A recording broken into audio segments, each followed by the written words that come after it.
시편 145편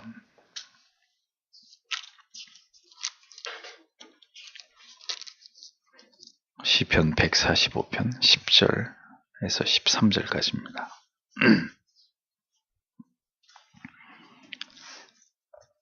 시편 145편 10절에서 13절 같이 읽겠습니다.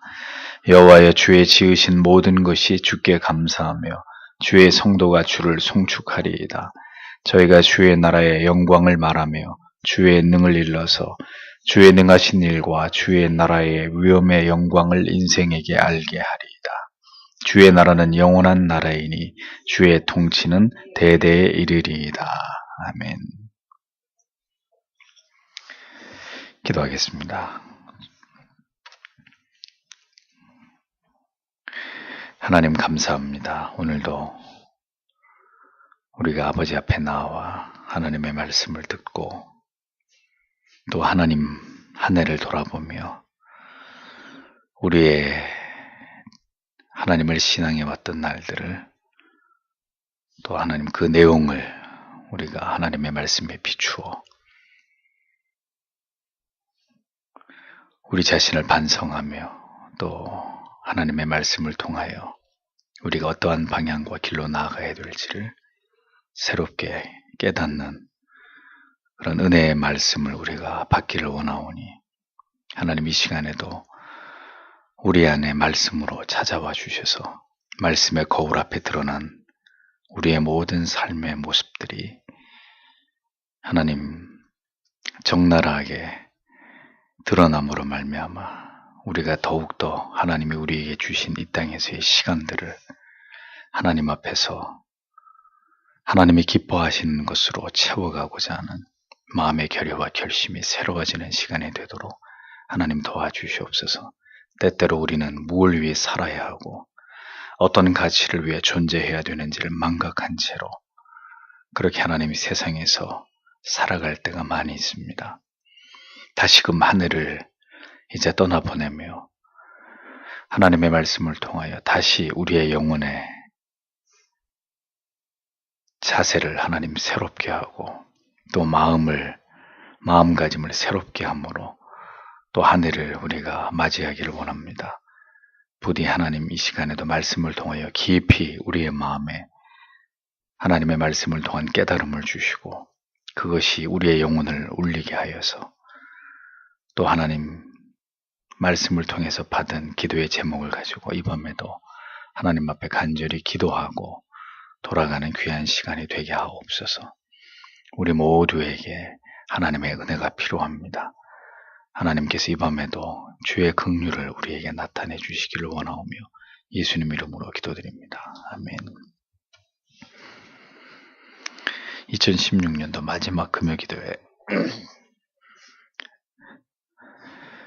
주의 성도가 주를 송축하리다, 이런 말씀으로 하나님 말씀을 생각해보고 함께 기도하도록 하겠습니다. 시편 145편은 여호와의 왕권을 칭송하고 찬양하는 그런 찬양시입니다. 시인은 장차 완성될 영원한 하나님의 나라를 소망하면서 종말론적인 관점으로 하나님의 속성과 그 영원한 왕권을 찬양하고 있습니다. 하나님의 창조하심과 그리고 구원 사역을 노래하면서 여호와 하나님만이 가장 존귀하고 영광스러운 분이심을 시인은 그렇게 노래합니다. 그리고 이어서 시인은 여호와 하나님께서 모든 사람들에게 자비를 베푸시는 아버지가 되신다는 사실을 칭송합니다. 하나님께서 이 세상의 모든 피조물들을 사랑하고 계신다는 사실 앞에서 시인은 세상의 모든 피조물들이 마땅히 여호와 하나님을 찬양해야 된다고 주장합니다. 즉, 존재하는 모든 만물들은 여호와 하나님을 찬양하는 것이 마땅함을 선포하면서 하나님의 백성들이 존재하는 궁극의 가치가 무엇인지를 밝히고 있습니다. 우리가 이처럼 성경을 통해서 만물과 인간의 존재의 이유와 목적을 아는 것이 왜 중요한 것일까요? 그것이 바로 오늘의 우리가 뭘 위해서 어떻게 살아야 될 것인지를 결정하는 매우 중요한 문제가 되기 때문입니다. 이 세상에 태어난 모든 사람들은 자신에게 주어진 인생의 각자의 인생을 살아갑니다. 그러나 그들 가운데 소수만이 자신의 존재와 목적과 이유를 깨달아서 올바른 방향과 목적을 따라서 살아갈 뿐입니다. 이 세상에 결코 적지 않은 사람들은 이 세상을 살아가는 목적이 오직 자신의 행복을 추구하는 그 목적을 위해서 절대 다수의 사람들은 그 목적을 지향하면서 살아갈 뿐이죠. 그러나 그것은 헛된 삶입니다. 오직 자신의 존재의 목적, 자신에게 생명을 주신 그 하나님의 뜻, 그것을 아는 사람들은 그리스도의 구속의 은총 아래서 하나님을 경외하며 살아가는 것이 인생의 본분임을 깨달은 사람들만이 그가 존재하는 분명한 목적과 뜻을 지향하면서 살아가는 의미 있는 삶을 살아갈 수가 있는 것이라는 거죠. 하나님은 소수의 사람들만 선택해서 그것이 인간으로 이 세상에 존재하는, 인간으로 이 세상을 살아가야 되는 분명한 목적이라는 것을 온 세상에 드러내고자 하셨습니다. 그 소수가 바로 택한 하나님의 백성들인 거죠. 그들은 하나님 앞에서 살아가는 삶이 무엇을 지향해야 되고 어떤 가치를 담아내야 하는지를 아는 사람들입니다. 하나님께서 그 택하신 자들을 그렇게 인격적으로 만나 주셨고 그들을 깊이 하나님의 진리의 말씀으로 감화시켰고 그리고 그들을 하나님 앞에서 굴복시켰기 때문입니다. 한 해를 하나님 앞에서 이제 떠나보내면서 우리는 우리의 존재의 목적과 이유를 따라서 우리가 충실하게 하나님 앞에서 살아왔는지를 되짚어 보아야 될 것입니다. 그리고 그것을 우리에게 깨닫게 해주는 가장 정확한 거울은 바로 성경이라는 것을 알기 때문에 오늘도 우리는 이 말씀 앞에서 이 말씀을 토대로 우리의 한 해를 돌아보아야 할 것입니다. 그러면 오늘 본문에서 이 145절을 다 강의할 수는 없고 그 중에 요 제한된 구절 속에서 세상의 모든 피조물들에게 자비와 긍휼을 베푸시는 하나님께 이 피조물 된 우리가 그 우리의 존재의 목적과 사명을 아는 우리가 마땅히 행해야 될 바가 무엇이냐 그것을 본문을 토대로 세 가지로 생각을 해보려고 합니다. 먼저 10절을 보십시오. 여호와여 당신의 행사들이 당신께 감사할 것입니다. 그리고 당신의 경건한 자들이 당신을 찬양할 것입니다. 이렇게 기록되어 있습니다. 하나님을 삶 속에서 깊이 경험한 자들에게 자연스러운 것이 뭡니까? 그것은 하나님을 찬양하는 것입니다. 하나님에 대한 깊은 경험은 성도에게 무수히 많은 하나님을 찬양하지 않을 수 없는 이유를 제공합니다. 시인은 하나님께 감사하면서 찬양하겠다고 고백하고 있습니다. 왜 하나님의 사람들이 하나님께 감사를 드리고 하나님을 찬양하겠다고 하는 것일까요? 그렇게 할 수밖에 없는 인자하시고 자애로우시고 사랑과 긍휼이 풍성하신 하나님을 경험했기 때문입니다. 하나님을 찬양하고 하나님께 감사를 드리는 일은 자기가 그 하나님을 경험한 것을 토대로 이루어질 수 있는 일이지 하나님을 경험하지 않았는데 어떻게 하나님에 대해서 뭘 찬양하고 하나님에 대해서 감사를 하면서 하나님에 대해서 뭘 감사할지에 대해서 그것을 우리가 스스로 자연스럽게 그것을 깨달을 수 있겠습니까? 불가능한 이야기예요. 하나님을 알아가고 하나님을 깊이 경험한 사람만이 자연스럽게 그 영혼 속에서 하나님을 찬양하고 싶은 마음, 그 하나님께 진정 어린 감사를 드리고 싶은 마음이 생겨나기 마련이라는 겁니다. 하나님을 찬양할 이유는 진리의 말씀과 그리고 삶의 현장에서 진정으로 우리에게 다가오시고 우리를 보살피시고 우리에게 자비와 사랑을 베풀어 주시는 그 하나님으로 인해서 자연히 우리의 영혼의 세포에 깊이 스며들게 되는 것입니다.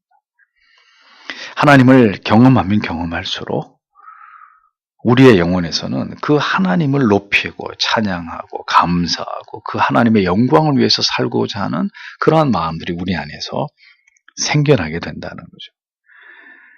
그래서 그 결과로서 우리의 마음에서 우러나는 감사와 하나님을 향한 진실된 찬양이 드려지는 것입니다. 그러니까 그것이 인위적으로 되어진다 그러면 그것은 아무 의미가 없는 것이라는 거죠. 찬양을 하십시오.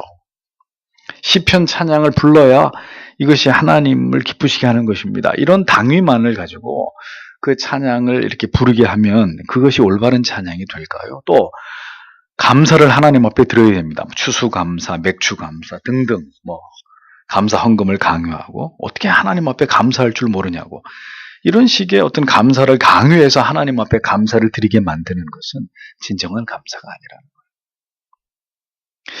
세상은 교육을 통해서 어떠한 목적을 달성할 수 있다고 생각합니다. 그러면 여러분, 교회도 마찬가지일까요? 교회도 교육을 통해서 하나님이 받으시고자 하시는 그런 영광을, 찬양을, 감사를 돌려드리게 하는, 그럼 교회와 세상이 뭐가 다른 거죠?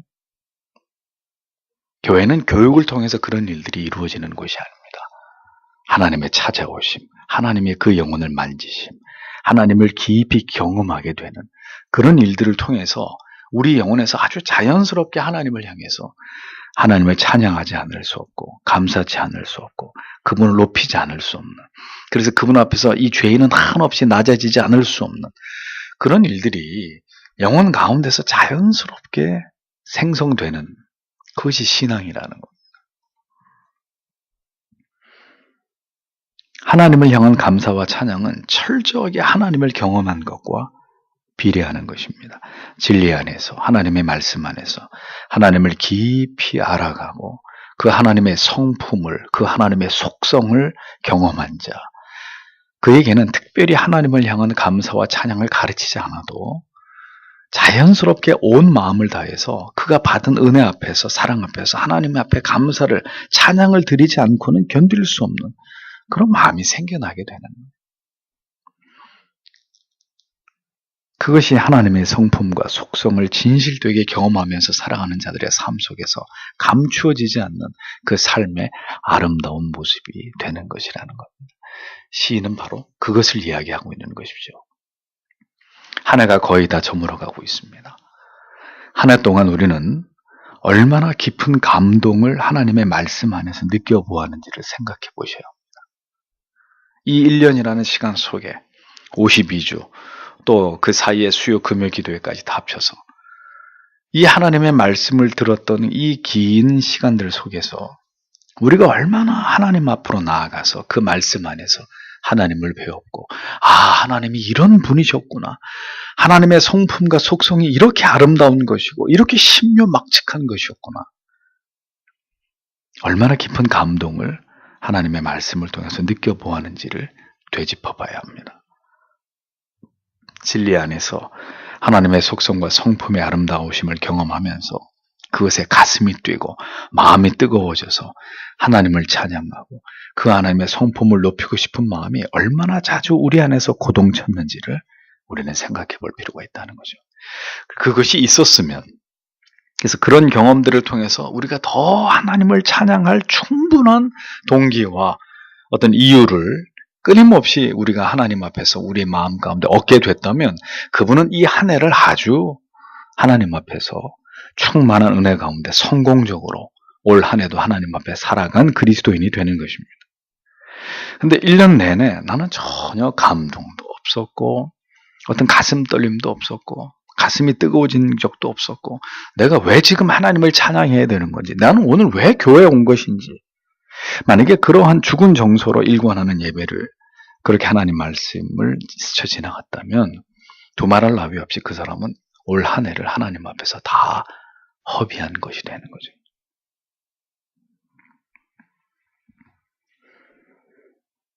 우리가 과연 그 하나님을 알고 경험하고 깊이 그 하나님께 감동되는 일을 위해서 우리의 인생에 얼마나 많은 시간을 구별해 놓았고 그 시간들 속에서 깊이 하나님을 경험했는지를 생각해 보십시오. 오늘 시인이 무엇을 노래하고 있는지를 잘 살펴보셔야 돼요. 그리고 그 하나님을 노래하게 된 근본 동기가 무엇이었는지, 왜 우리는 이러한 어떤 시의 내용처럼 하나님을 높이고 찬양하고 경외하는 이런 정서와 동떨어진 삶을 살아가고 있는 것인지를 심각하게 생각해 봐야 되는 것입니다.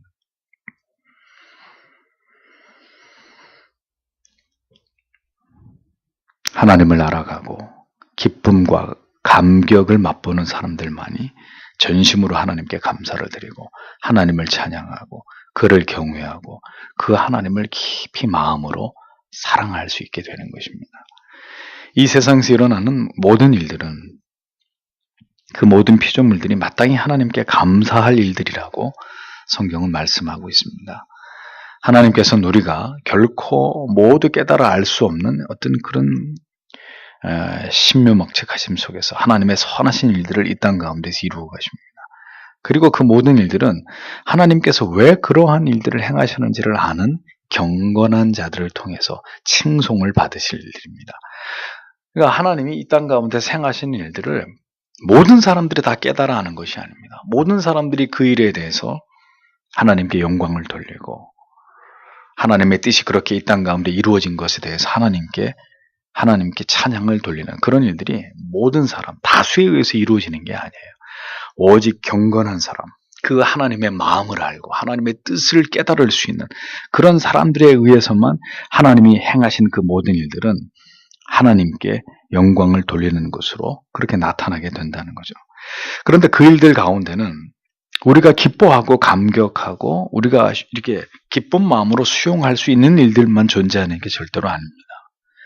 하나님의 행하시는 선한 일들 가운데는 당시에는 전혀 선하게 여겨지지 않고 전혀 기뻐할 일들이 아닌 어쩌면 우리에게 견디기 힘든 괴로움과 고통과 슬픔이 되게 하시는 일들도 존재합니다. 따라서 그런 일들을 경험할 때 하나님을 경외하지 않는 사람들은 어떻게 반응할까요? 당연히 하나님을 원망하고 불평하고 하나님을 저주하고 그리고 자기의 신앙을 저버리는 그런 식으로 반응하겠죠. 하나님이 우리에게 그러면 악을 행하는 분이십니까? 결국 그렇지 않습니다. 심지어 우리에게 고통과 슬픔이 되는 슬픔이 되는 일조차도 하나님께서 우리를 위해서 행하신 선한 일들이라는 것을 오직 경건한 하나님의 사람들만이 그것을 깨닫는 거예요. 그러니까 기쁜 일만 기쁜 일이라고 받아들이는 것이 아니라 나한테 슬픈 일이고 괴로운 일이고 고통스러운 일인데도 하나님을 경외하는 그 하나님의 깊은 마음을 헤아리려고 하는 소수의 사람들은 그것이 하나님이 행하신 선한 일입니다 라고 고백하게 된다는 겁니다.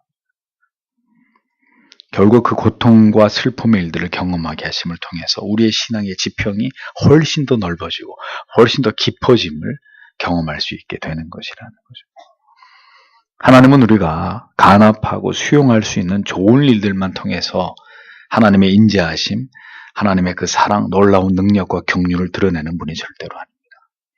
그러하기에 우리는 한 해 동안에도 우리에게 일어난 모든 일들을 통해서 그 일이 괴로움과 고통과 슬픔의 일이라 할지라도 하나님께서는 반드시 우리에게 그 모든 일을 통해서 궁극의 선을 행하실 것임을 믿고 하나님께 찬송을 드려야 되는 것이 마땅하다라고 우리의 마음에 새겨야 되는 것입니다.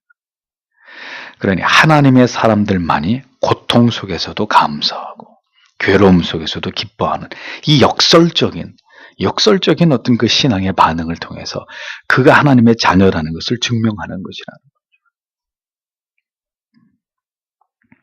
하나님께서 왜 그렇게 하셨는지를 깨닫게 될 때 인생은 그 하나님의 위대하신 섭리와 뜻 앞에서 고개를 숙이게 되고 비로소 무릎을 꿇게 되는 것이죠.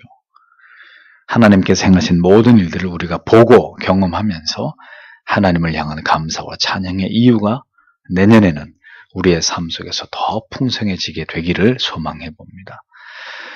우리를 선대하시는 하나님을 향해서 우리가 취해야 될 두 번째는 무엇이냐? 11절에서 12절을 보면 그들이 당신의 나라의 영광을 공언할 것입니다. 그리고 그들이 당신의 능력을 선포할 것입니다. 사람의 아들들에게 그분의 권능들과 그분의 나라의 영광의 광채를 알게 하기 위하여 이렇게 번역이 됩니다. 신자는 이 세상에서 살아가고 있지만 이 세상에 속하지 않은 영원한 나라를 받은 사람들입니다. 그 하나님의 나라가 우리가 돌아갈 영원한 본향이라고 여기는 이 땅에서는 나그네 된 자들입니다. 신자는 그 나라가 있음을 이 땅에서 이야기하고 그 영원한 나라에 대해서 끊임없이 사람들에게 선포하는 영원한 하나님의 나라의 앰베서더, 대사들이란 말이에요. 신자는 이 세상의 영광이나 이 세상의 나라를 추구하는 자들이 절대로 아닙니다. 이 땅에서 어떤 완전한 정의나 평화나 사랑을 논하는 자들이 아닙니다. 신자의 가슴 속에는 언제나 영원한 나라에 대한 소망으로 충만해 있어요. 돌아갈 그 나라, 이미 우리 마음속에 세워져 있는 그 누구도 빼앗아갈 수 없는 영원한 나라가 우리 안에 존재하고 있어야 합니다. 신자가 이 세상에 존재하는 이유는 이 세상을 위해서도 아니고 이 세상에서 살아가는 삶의 행복과 번영과 형통을 위해서도 아닙니다. 오직 그의 나라를 알리고, 시편 기자처럼 그의 나라를 이 세상에다가 소개하고 그 하나님의 왕국의 영원함과 그 아름다움을 이 세상에 알리는 것이 바로 신자가 하나님의 나라의 백성들이 이 땅의 나라에서 살아가야 되는 분명한 이유인 것이죠. 세상 사람들이 황금의 힘을 믿고 권력과 명예와 인기에 굴복하면서 그렇게 자기들을 높이기 위해서 혈안에 되어 살아갈 때 신자는 자기의 연약함을 자랑하고 자신의 무능함을 언제나 겸손히 인정하면서 우리를 도우실 분은 오직 하나님 한 분뿐이시다. 이것을 기억하면서 하나님의 능력을 드러내고 그 능력의 위대하심을 이 세상 가운데 나타내려고 하는 자들이 신자입니다. 그래서 신자는 부득불 약해야 되는 거예요. 신자가 이 세상에서 강할 수는 없는 것입니다. 세상 사람들은 자기의 강함을 드러내고 그것이 삶의 이유와 목적이기 때문에 강한 것, 더 화려한 것, 더 요란한 것들을 좋아합니다. 더 힘있고 더 어떤 높은 것을, 높은 자리를 좋아하죠. 그러나 신자의 존재의 목적은 하나님의 위대하심을 드러내야 되는 것이기 때문에 그 하나님의 위대함을 드러내려면 인간은 상대적으로 한없이 낮아지고 한없이 무능하고 무지하고 연약하고 힘이 없어서 지는 것이 아니라 하나님을 의지하기 때문에 약자가 되어야 되고, 그것이 신자가 이 세상을 살아가는 방식이라는 거예요. 이 땅에서 신자의 삶은 철저하게 바로 이것을 지향하는 삶이어야 합니다. 자, 한 해를 살아오면서 우리는 많은 상황과 환경을 지나왔습니다. 그 모든 시간들 속에서 과연 그 나라를 꿈꾸고 소망하면서 그 나라에서 우리가 살아가게 될 영광을 이야기하고 우리를 이렇게 도와오셨던, 우리와 함께 하셨던 하나님의 능력을 선포하는 일에 우리가 이 지나간 1년이라는 시간 속에서 그 일을 위해서 얼마나 많은 노력을 기울였는지를 생각해 보십시오. 그 영원한 나라를 신자의 마음속에 소망하게 하도록 하나님께서는 그래서 우리가 사랑했던 사람들을 데려가시기도 하고, 그래서 우리로 하여금 영원한 안식을 기억하라고 우리에게 어떤 메시지를 주시기도 하고, 또 우리의 육신에 혹독한 질병과 고통을 주시기도 합니다. 아, 육신의 장막은 결국 때가 되면 다 망하게 되는 것이구나. 이 육신의 장막을 떠나서 영원한 장막에 돌아갈 날이 내게도 오겠지. 그것을 기억하게 하시는 거죠.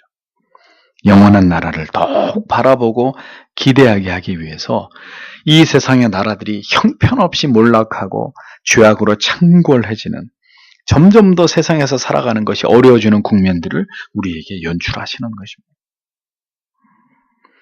그 모든 것이 우리로 하여금 그의 나라를 바라보고 고대하고 그 영원한 나라를 꿈꾸게 하시는 하나님의 섭리라는 거죠. 어떤 상황에서도 하나님의 통치하심을 기뻐하면서 우리가 그 나라를 소망하고 믿는 자들로 그렇게 살아가기를 하나님은 우리에게 원하신다는 것입니다. 따라서 우리는 한 해를 떠나보내면서 우리가 그것을 과연 생각하고 그것을 과연 드러내고 그것을 기뻐하고 그 나라를 소망함으로 우리가 한 해도 숨가쁘게 달려왔는지를 생각해 보셔야 되는 것입니다. 사람들은 돈과 유력한 사람을 의지할 때 우리는 그런 것들을 다 뒤로 하고 온전히 우리가 하나님만을 절대적으로 신뢰하고 있음을 드러내면서 그렇게 우리의 모든 시간들을 지나왔는지를 우리는 되짚어 봐야 된다는 겁니다. 나의 능력을, 나의 잘남을 드러내는 것은 적어도 신자의 삶이 아닙니다. 이 땅의 나라의 번영과 영광을 꿈꾸는 것도 신자가 취하고 바라봐야 할 바와는 거리가 먼 것입니다.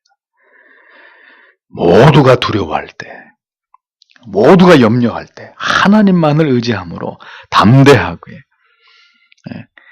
세상 사람들은 불안과 염려와 근심으로 이 나라의 미래를 바라볼 때 신자는 결국 흔들리지 않는 영원한 나라를 소망하면서 그 영원한 나라를 우리가 받은 것으로 기뻐하고 감사하면서 그렇게 막 두려워하고 걱정하고 염려하고 촛불 들고 이런 사람들 속에서 절대적 평안을 누리면서 살아가는 모습을 이 세상에다가 보여주어야 될 사명이 우리에게 있다는 거예요. 우리의 나라는 이 세상에 있는 게 아니라 하늘에 있다는 것을 소리 없이, 그러나 매우 당당하게 그리고 뚜렷하게 이 세상 사람들에게 보여주어야 될 책임이 있다는 거죠. 세상 사람들은 그 마음 안에 지워져 있는 영원한 하나님의 나라가 없기 때문에 그냥 무너집니다. 고통과 괴로움과 슬픔이 찾아오면 그냥 무너지고 포기하고 좌절하고 낙심해버리죠. 그러나 그의 나라를 이 마음에 품고 있는 사람들은 그들과 구별된 삶의 모습을 통해서 우리는 영원한 나라를 바라보는 사람들입니다. 그리고 그들에게 바로 그 나라를 궁금하게 여기게 만드는, 우리의 삶이 바로 그것을 보여주고 나타내고 지향하는 삶이 되어야 한다고 성경은 우리에게 가르치는 것입니다. 이 나라는 지금 어렵고 힘든 시간을 통과하고 있습니다. 여러분도 다 아시다시피 내년에는 이거보다 더 큰 어려움이 우리를 기다리고 있는 그런 상황이 전개가 될 것입니다. 그러나 신자는 그러한 이 땅의 나라가 소망을 이뤄갈 때 우리는 어떻게 해야 됩니까? 영원한 나라를 바라보고 그 나라의 영광을 이 세상 사람들에게 보여주면서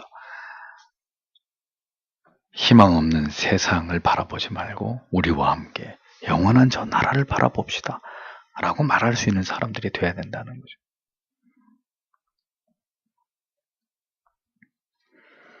우리는 그냥 세상을 스쳐 지나가듯이 살아가는 사람들이 아닙니다.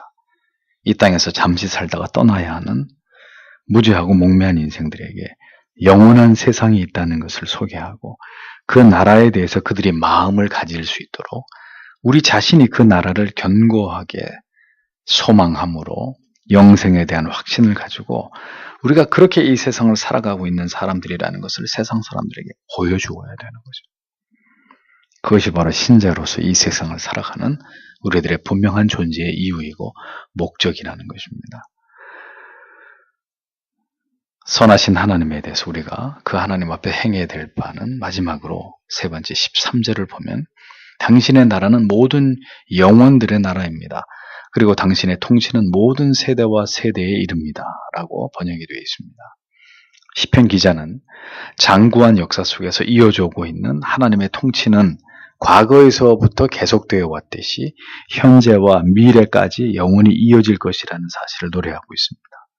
그러니까 그 나라와 하나님의 통치의 영원성을 선언하고 있는 것이죠. 유한한 이 세상이 아닌 무한한 세상을 마음에 두고 그 나라의 영원성과 그 통치의 영원성을 노래하는 것이 바로 신자로서 우리가 이 세상에서 존재하는 이유이고 목적이라는 것을 우리는 이 말씀을 통해서 깨닫게 됩니다.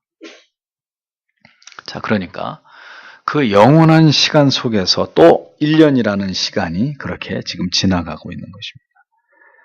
우리의 인생 전체 70 내지는 80, 더 길면 90, 그 시간도 생각해 보십시오. 그 영원한 시간에 비하면 한 경점과 같은, 점 하나 같은 그런 시간일 뿐입니다. 그러니까 신자는 언제나 영원한 시간을 생각하는 자들이어야 한다는 거죠. 곧 우리에게도 죽음이 다가올 것이고, 그러면 우리는 그 영원한 나라에 들어갈, 우리는 영혼을 품고 그 영혼을 꿈꾸고 영혼을 생각하는 사람들이다 라는 것을 잊어서는 안 된다는 겁니다. 언제나 영원히 이어지고 있는 그 하나님의 통치하심을 생각하면서 우리의 생애도 이 땅에서의 시간이 끝이 아닌 영원한 나라에서의 그 영원한 시간으로 이어져 있다는 것을 우리가 늘 기억하면서 살아야 된다는 거죠. 잠시 머무는 세상, 그래서 무엇에도 미련을 두지 않고 하나님의 통치 속에서의 그 영원한 시간을 꿈꾸면서 그것을 소망하면서 하루하루 그렇게 하나님 앞에서 살아가는 그런 성도들이 되어야 한다는 것입니다. 그러니 여러분, 올 한 해도 우리가 얼마나 자주 우리의 마음속에서 이 치열한 현실의 삶 속에서 살아가면서 얼마나 자주 영원한 나라를 소망하고 그 영원한 통치 속으로 들어갈 날을 고대했는지를 생각해 볼 필요가 있습니다. 우리가 힘들고 괴로울 때마다 낙심하고 불평하고 우리의 삶에 대해서 우리가 스스로 회의를 느끼기보다는 우리가 얼마나 자주자주 우리의 삶의 고난과 힘겨움이 닥칠 때마다 얼마나 자주 그 영원한 나라를 생각했냐는 겁니다. 그 영원한 나라로부터 우리의 마음을 멀어지게 하는 현실의 문제들과 우리가 얼마나 거리를 두기 위해서 노력했는지를 생각해 보셔요. 모두가 다 지나가 버릴 것들이잖아요. 이 세상도, 이 세상에서 우리가 살아왔던 모든 시간들, 우리가 사랑했던 사람들, 우리에게 소중한 가치들 다 지나가는 것들이잖아요. 영원한 나라를 바라보는 그 마음에서 어떤 일이 있어도 미끄러지면 안 되는 거예요. 신자라면, 정말 그 영원한 나라를 받은 사람들이라면 무엇으로도 그 영혼을 바라보는 마음을 빼앗겨서는 안 돼요. 우리의 마음에는 그 영원한 나라를 소망하는 것보다 그 무엇도 중요한 것이 없다는 것을 기억하셔야 합니다. 그래서 신자는 자주 말씀드리죠. 너무 이 세상에 몰입하지 말라 이겁니다. 너무 인간에게 속한 것들에 빠져들지 말라. 거기에 몰두하지 말란 말입니다. 거기에 지나치게 많은 시간과 마음과 에너지를 뺏기지 말란 말이죠. 여러분, 한 해를 우리가 돌아보면서 우리가 얼마나 자주 하나님을 찬양하고 하나님께 마음을 다한 감사를 드렸고 하나님의 그 나라의 영광을 선포하면서 하나님이 행하시는 그 기묘한 섭리들을 사람들에게 드러내는 이 신자의 본질적 사명을 우리가 지키는 일을 위해서 얼마나 많은 노력을 하면서 이 한 해를 달려왔는지를 우리는 생각해 봐야 됩니다. 우리가 진정으로 영원한 하나님의 나라를 바라보고 소망함으로 오늘의 시간을 살아가고 있는 것인지 하나님께서만이 정확하게 그것을 보고 계실 것입니다. 우리가 정말 영원한 나라를 상속받은 자들답게 오늘 시편 기자의 이 고백처럼 우리도 그런 고백을 가지고 살아가고 있는 것인지 그것은 허울 좋은 어떤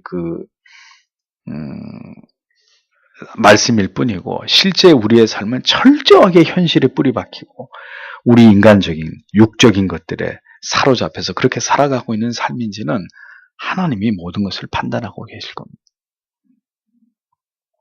부디 성도 여러분, 다시 흐트러진 마음을 바로잡고 오늘도 우리는 무엇을 위해서 달려왔고 앞으로도 달려갈 것인지를 깊이 생각하시면서 하나님의 도우심과 붙드심이 있기를 여러분 기도하셔야 합니다. 정말 빠르게 시간이 지나가고 있는데 그 시간들 속에서 우리의 정체성을 잃어버리지 않고 이 말씀처럼 우리가 그렇게 하나님을 드러내고 높이고 그 나라를 세상 사람들에게 소개하고 과연 그 나라에서 우리가 누리게 될 그 영원한 시간을 소망함으로 오늘도 우리의 인생의 모든 페이지들을 써내려가고 있는 것인지 그것은 지금 중요한 게 아니고 당장은 내가 먹고 사는 이 일이 나한테 너무 중요하다. 결국 하나님을 알지 못하는 사람과 다를 바가 없는 그런 삶으로 숨가쁘게 또 한 해를 달려온 것인지 다시 한번 이 말씀 앞에서 여러분 자신을 깊이 돌아보시면서 우리는 영원한 하나님의 나라를 받은 사람들이다. 우리는 진정으로 영생을 누릴 하나님의 백성들이다. 그것 때문에 우리가 먹든지 마시든지 무엇을 하든지 하나님의 영광을 위해서 그 하나님의 영원한 나라를 이 세상 가운데 선포하는 일을 위해서 존재하는 사람들이다.